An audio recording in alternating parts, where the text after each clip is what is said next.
सामने से चलकर आए हैं। शंकराचार्य के दर्शन इतने नजदीक से हो जाए इसलिए लोग लालायित रहते हैं। इसमें से कितने लोग हैं जिन्होंने इससे पहले शंकराचार्य का इतने नजदीक से दर्शन किया है? 2-4 लोग होंगे। इतना पावन सानिध्य इतने समीप से नजदीक से मिल जाए, इसका मतलब यह है कि हमारे भाग्य का उदय हुआ है, तभी महाराज जी सामने चलकर आपके द्वार पर आए हैं। हम कहते हैं बार बार, जीवन में एक होता है योग और एक होता है महायोग।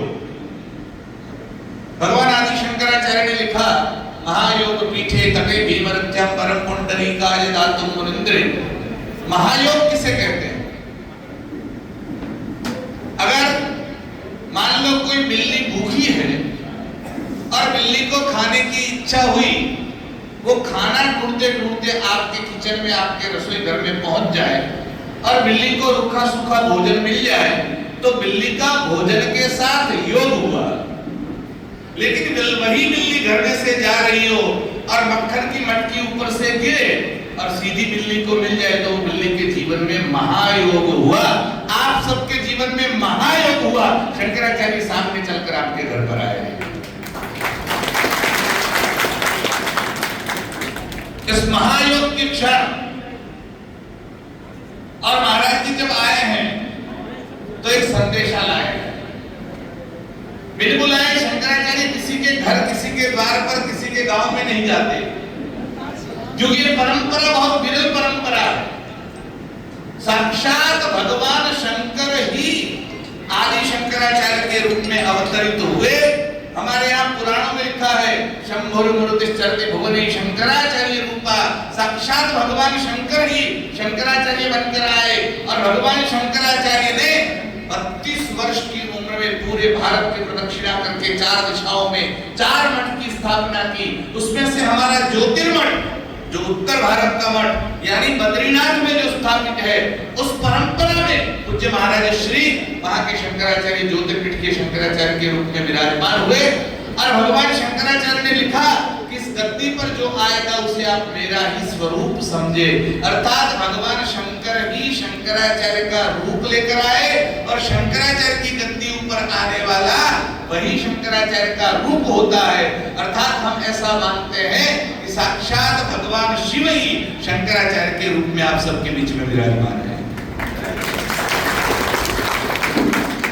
दूसरे शब्दों में कहे तो जो भगवान बद्रीनाथ है, हमारे यहाँ शास्त्रों में ये कहा कि दंड ग्रहण मात्रेण नरो नारायणो भवेत्। केवल ये दंड लेने मात्र से, ग्रहण करने मात्र से जो मनुष्य है वो साक्षात नारायण का स्वरूप हो जाता है।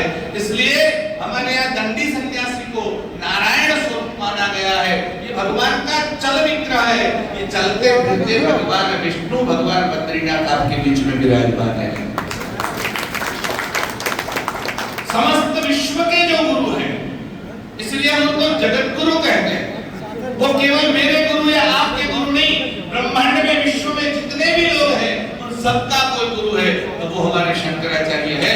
कोई केवल एक व्यक्ति का गुरु हो सकता है, कोई एक समाज का गुरु हो सकता है, कोई एक जाति का गुरु हो सकता है, कोई एक समूह का गुरु हो सकता है, लेकिन सचराचर जो पूरा विश्व है उस विश्व के कोई एकमात्र गुरु स्वीकार किए गए हैं। तो केवल 2 ही लोगों को विश्व गुरु, जगत गुरु के रूप में पहचाना जाता है।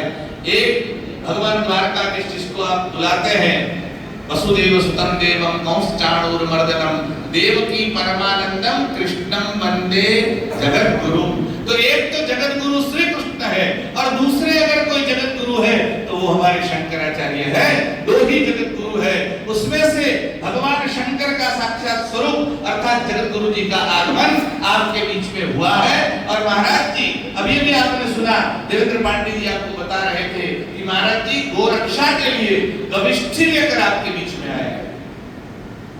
गायों की रक्षा के लिए जो धर्म युद्ध होता है, हमारे यहाँ युद्ध को भी धर्म युद्ध कहा गया। युद्ध सदैव नुकसानकारक नहीं होता, कभी कभी युद्ध की आवश्यकता होती है, करना पड़ता है युद्ध। और धर्म की रक्षा के लिए जो युद्ध किया जाता है उसमें अगर कोई वीर गति को प्राप्त होता है, मरता है तो सीधा मुक्ति को, मोक्ष को प्रदान करता है, भगवान के चरणों में जाता है। इसलिए युद्ध भी आवश्यक होता है।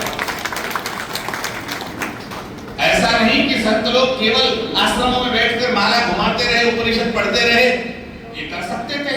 हमारे शंकराचार्य ये भी तो कर सकते थे, करते ही थे वर्षों से। लेकिन जब जरूरत पड़े तब समाज के लिए धर्म युद्ध करना वो सबसे ऊपर हो जाता है। तब बाकी सब कुछ त्याग कर धर्म युद्ध के लिए महाराज जी निकल पड़े हैं। और 81 दिन की यात्रा धर्म युद्ध की घोषणा की यात्रा है।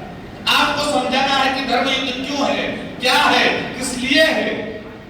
गाय पर आपत्ति आए, किसी बहन दीकरी पर आपत्ति आए, बहन बेटी के ऊपर आपत्ति आए, किसी ब्राह्मण के ऊपर, किसी यज्ञ के ऊपर, किसी मंदिर के ऊपर, किसी मूर्ति के ऊपर, किसी संत के ऊपर आपत्ति आए, और अगर वो खड़ा नहीं होता तो वो सनातनी हिंदू कहलाने के लायक नहीं होता। आज गायों के ऊपर आपत्ति है,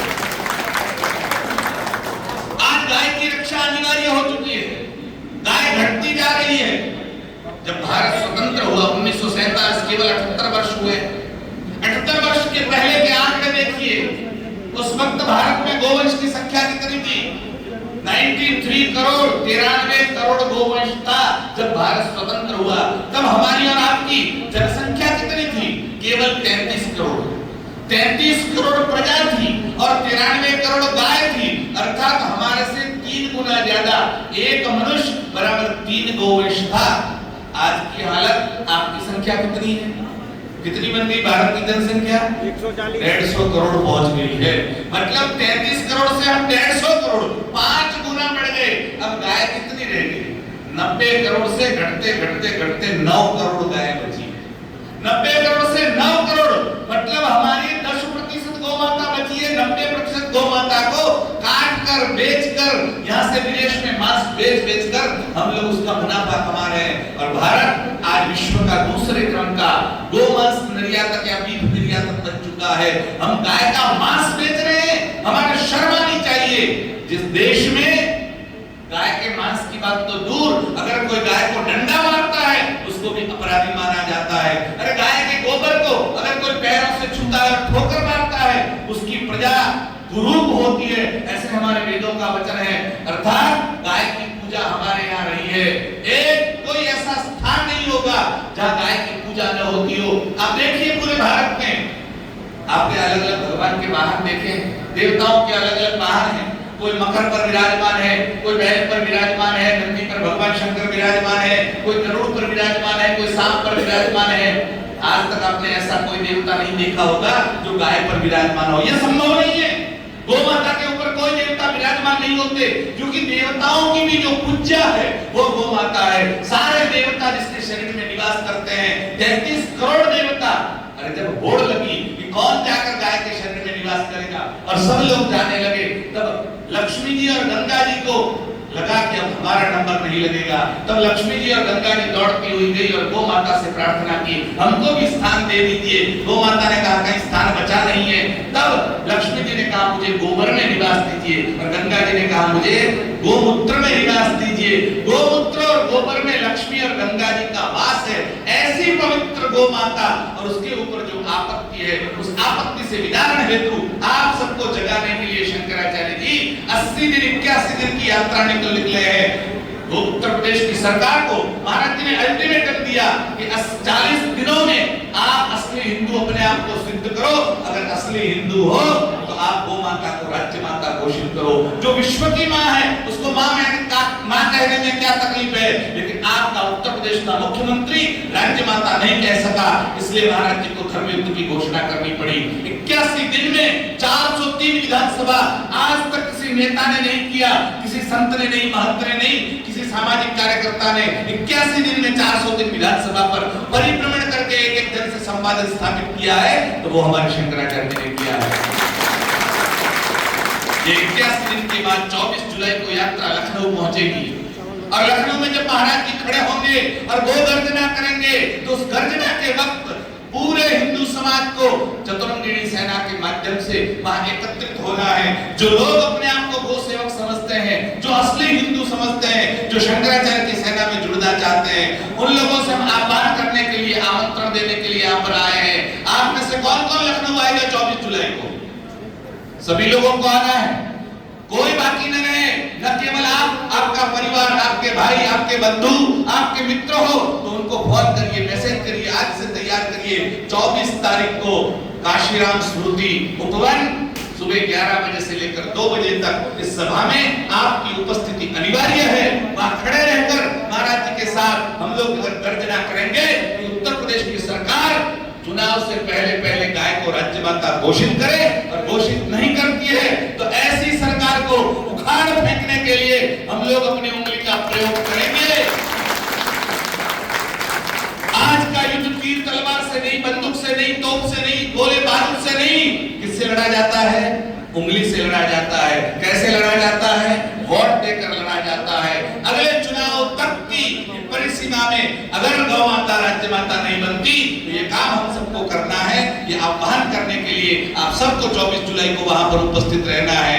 इससे जुड़ने के लिए हम आपसे एक काम अभी करवाना चाहते हैं। जिनके पास मोबाइल है अपना मोबाइल निकाले, जिनके पास मोबाइल है अपना मोबाइल निकाले, मोबाइल का लॉक खोल दीजिए, लॉक खोल के उसमें नंबर डायल करना है, मिस कॉल देना है। आपको एक पैसा लगना नहीं है, एक मिस कॉल करेंगे आप शंकराचार्य सेना से जुड़ जाएंगे। हम नंबर बोलेंगे, आप एक मिस कॉल करेंगे। लिखिए 8 4 4 8 5 3 1 0 0 8। अंग्रेजी में बोल देते हैं 844 853 1008।